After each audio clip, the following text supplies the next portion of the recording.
Ya, hari ini tanggal 12 bulan 8 teman-teman. Agak malam dikit ya, jam 22.31. Tadi yang itu udah diupload ya. Terus teman-teman, ada emiten yang minus 20% ya. Saham Humi ini sering saya bahas, cuma kali udah berapa lama itu tidak saya bahas. Karena dia turunnya 20% ya, akhirnya saya harus bahas ya. Baik, dan saya ucapkan selamat ulang tahun kepada Saham Humi ya. Kemarin tanggal 9 Agustus ya. Di hari Jumat ya. Sekarang tanggal 12. Jadi ini genap 1 tahunnya. Artinya kalau udah genap 1 tahun ya akan kita hitung untuk biaya lagi. Harga wajarnya ya. Kita lihat untuk insider cenderung dia tidak melakukan apa-apa ya. Hanya 6 Februari aja cuman 2000 lembar dia jual. Percobaan kali ini, percobaan jual. Ternyata terdeteksi juga walaupun 2000 perak, 2000 lembar. Iseng kali ini si Humpus. Bisa dijual nggak nih gitu ya. Baik, kita lihat untuk corporate action. Karena udah lama saya nggak ngelihat. Dividen kemarin bagiin ya, RUPS-nya lancar ya. Apalagi? Udah cuma itu doang ya. Oh, warannya saya tidak ikutan waran ya. Profilnya udah, kita lihat statistik. Statistiknya bagaimana? Kalau secara net income dia ada penurunannya dari kuartal 2 tahun 2023 ke kuartal 2 tahun 2024 itu ada penurunan. Cuman kalau dari kuartal 1 ke kuartal 2 di tahun yang sama ada peningkatan. Kita lihat revenue juga di sini terlihat jelas ada penambahan dari 384 ke 512. Artinya ada kemauan untuk memberikan penjualan lebih baik ya, lebih meningkat itu ya. Dari kuartal 1 juga sama ada peningkatan untuk penjualan, cuman mungkin karena ada beban-beban sesuatu yang harus dibayarkan lebih, akhirnya net income-nya menurun ya, seperti itu. Tapi secara revenue dia bagus gitu kan. Wajarlah kalau sebuah emiten kalau ada usahanya seperti inilah. Apalagi ini bidang yang digelutinya seperti ini. Kadang-kadang harga fluktuatif berdasarkan dolar ya biasanya. Baik, kita lihat PE-nya 10,03 artinya lagi under value, tapi tidak under value gitu, lagi di apa namanya di titiknya, di titik batasnya untuk harga murah.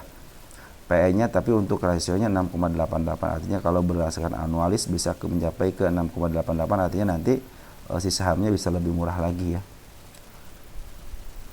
lagi under value lah gitu ya istilahnya. Dari PBP-nya 0,48 lagi under value di bawah 1. Terus dia EPS-nya ada ya 6,38. Bentar ya.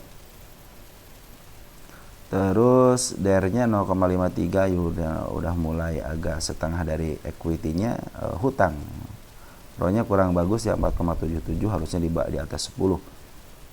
Terus dari revenue-nya meningkat ya 33%, cuma net income-nya menurun 55%, betul ya. Terus dari cash-nya ada 651 miliar, equity-nya 2,4 triliun, hutangnya 1,93 ditambah 179 miliar, totalnya 1,2, benar ya, setengah dari equity-nya adalah hutang. Nggak apa-apa kan, namanya juga pengusaha ya. Baik, kita langsung ke Pundacat aja. Pundacat udah saya hitung berdasarkan saya setel ya, ini berdasarkan PE rasio, nanti akan hitung juga berdasarkan PBP.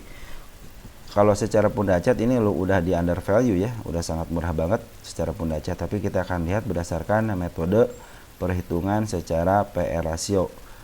Ini ada PE rasio tengah-tengahnya itu 9,68. Kita akan kalikan dengan EPS-nya ya. EPS-nya itu berapa nih? TTM-nya 6,38. Kita 6,38 dikali harga PE rasio tengah-tengahnya 9,68. Kita kasih sama dengan di 61 teman-teman ya untuk harga wajar berdasarkan rumus PER. Jadi artinya hari ini masih mahal gitu kan. Nanti kita akan hitung satu lagi berdasarkan rumus PBP ya. PBP-nya itu tengah-tengahnya ada di 1.14. Kita butuh yang namanya harga buku. Harga bukunya 13373. 133.73 dikali untuk harga lagi PBB tengah-tengahnya 1.14. 1.14. Ya, kalau berdasarkan fundamental harga wajah itu 152 berdasarkan rumus PBB. Jadi terserah teman-teman mau ngambil yang mana, mau ngambil rumus PER ataupun rumus PBB, itu sangat dibolehkan karena hukumnya berpendapat itu dilindungi oleh undang-undang. Baik, langsung aja udah saya tulis di sini teman-teman ya. Udah saya tulis dan udah saya hapus historis ke belakang di kuarter satunya. Kita akan melakukan kajian yang terbarunya ya.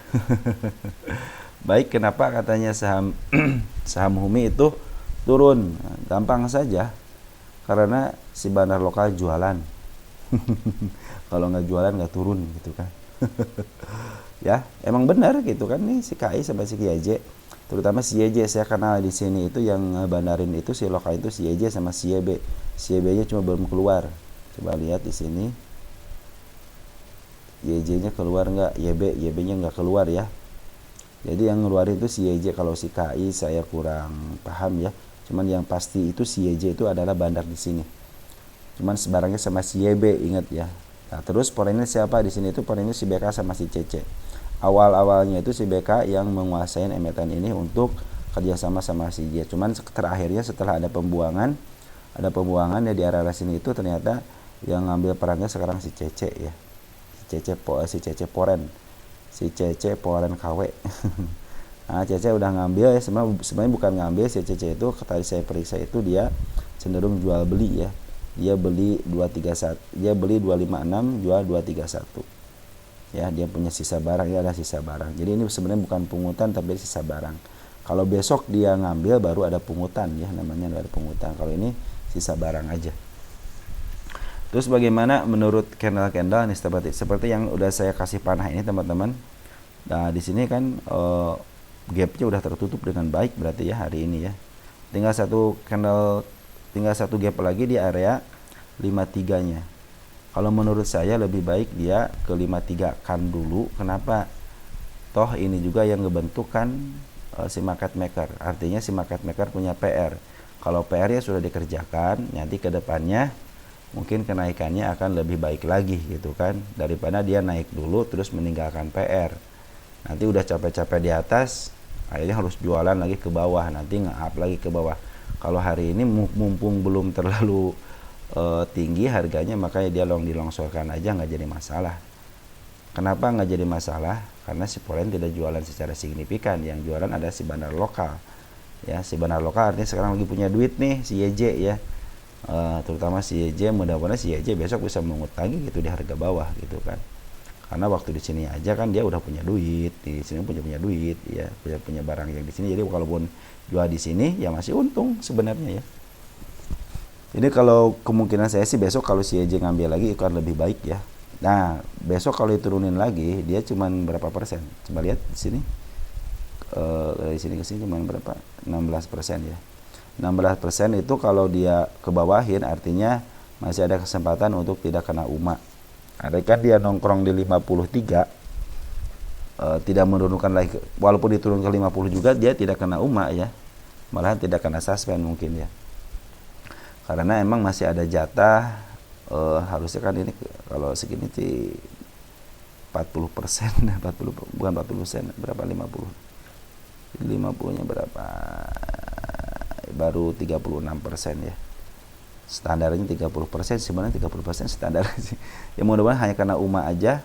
Andaikan si YJ atau YB atau BK atau CC mau apa ya istilahnya ya, mau mengumakan, sebenarnya sebagai shock terapi aja karena dia punya strategi seperti itu. Apa buktinya nih di sini teman-teman? Dia pernah disuspend di tanggal 12 Februari pernah disuspend. Terus dia meneruskan penurunannya tapi tidak terlalu dalam, cuman ada tarikan dari bawah shadow, artinya dia mau berusaha, tapi besoknya dia memarkup harga. Yang mudah-mudahan kalau besok dia terjadi suspend lagi, mudah-mudahan terjadi seperti di sini lagi ya, mudah-mudahan terjadi. Tapi kalau menurut saya biarkan dia menutup gapnya. Adapun targetnya tenang aja teman-teman, kalau yang di area Saiduai ini akan terjemput dari mana saya punya keyakinan itu. Seperti biasa saya punya yang namanya si kepala merah di sini ya. Entah kapan kejemputnya, yang penting dia udah menandakan dia akan ke sini. Seperti halnya dia gap yang ini. Dia menandakan akan ke sini dan ada gap seperti ini. Saya bilang kalau dia bisa menempuh ke 53 ya, itu akan lebih baik saya bilang. Tapi kalian jangan cut loss. Kenapa yang cut loss kok? Istilahnya lihat di sini. Dia juga ada value-nya bagus meningkat secara fundamental, secara pendapatan ada walaupun menurun dari kuartal yang sama di tahun 2023, cuma dari kuartal 1 ke kuartal 2 aja kan baik gitu kan. Artinya ada peningkatan. Terus dari PER-nya juga tidak terlalu mahal, cuma 10, artinya di bawah di atas ambang standar gitu kan. Terus dari PBP-nya udah di bawah angka 1 gitu kan. Sedangkan harga normalnya itu 133 ya. Jadi kalian harusnya sepertinya kalau yang nyangkut-nyangkut di Aries ini santai aja karena mereka sudah memberikan tanda mau ke sini, seperti hanya yang saya tadi bilang itu bisa gap sama di sini sampai di sini. Jadi andaikan dia ke sini biarkan aja ke situ, ke arah situ ya. Apalagi nanti bisa menembus harga ini sebenarnya. Tapi kita lihat dulu untuk apakah dia bisa menembus harga di 92-nya ya akan lebih baik gitu kan. Jadi seperti itu teman-teman ya. Tapi kalau yang nyangkut di area sini tolong nanti mungkin average-kan lah mungkin di bawah 92, bisa 88 atau enggak 90 lah. Jadi biar kalau yang average udah was-was average juga mau nunggu kesabarannya ya bisa cut loss dengan untung 2 atau 3 tick kan lumayan gitu kan. Dan kedepannya juga mudah-mudahan si DPD-nya nambah lagi ya. Dari 1 perak mungkin 2 perak ya, tiap tahun naik 1 perak kan jadi investasi yang baik gitu kan. Kalau niat kalian itu orang-orang fundamentalis ya harus seperti itu. Kalau kalian orang fundamentalis ya, kalian tidak akan melihat ini, jangan melihat ini. Ketika dia turun, saya percaya Humi kok bagus gitu kan. Nah, dari pendapatannya juga bagus gitu kan. Utangnya juga nggak terlalu gede, sekarang lagi dimurah, lagi dikebawahin. Otomatis saya mau nambah muatan kalau istilah fundamentalis, karena kalian percaya dengan fundamentalnya. Jadi kalian tidak boleh ngelihat-lihat seperti ini fundamentalisme. Gak usah bandar masuk, bandar keluar, gak usah. Udah patokannya saya percaya sama PBP, ya udah tunggu aja nanti 1 tahun atau 2 tahun di harga 152 gitu kan. Mudah-mudahan tidak jauh dari sekarang gitu kan, bisa menyentuh 150 aja kan. Artinya teman-teman udah cuan gitu kan. Tapi kalau kalian penganut PER, waduh udah kemahalan, jangan beli. Karena harga 64 itu lebih mahal daripada harga metode untuk PER 61. Dia aja menghargain di 61 kok gitu kan.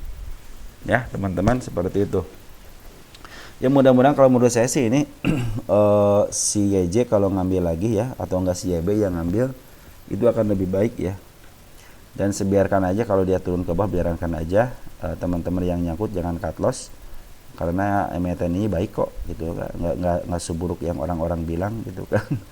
Satu lagi juga ada punya ketokohan di sini ya, tahu sendiri kalian siapa yang punya ya. Jadi di sini punya ada ketokohan juga, terus tanda-tandanya mau ke atas juga ada. Tinggal kalian sabarnya nunggu waktu, karena investasi itu sebenarnya kita lagi membeli waktu aja gitu ya teman-teman. Oke, mungkin segitu aja teman-teman yang bisa saya sampaikan. Apabila ada pertanyaan silahkan di kolom komentar. Dan kepada yang sudah diberikan tanda lope-lope ya tempat lope-lope merah, artinya itu udah dibaca teman-teman ya. Mungkin nanti kalau ada yang punya saya kok belum dibahas, tinggal dimasukin aja di kolom komentar ya. Cuman untuk harga, pingin mengetahui harga wajarnya ya kalian harus sabar aja ya, karena harga wajar harus ada perhitungan, tidak seperti membaca lukisan market maker gitu kan. Ya teman-teman seperti itu teman aja. Asing juga santai kok di sini ya. Oke teman-teman ya, ciao ya.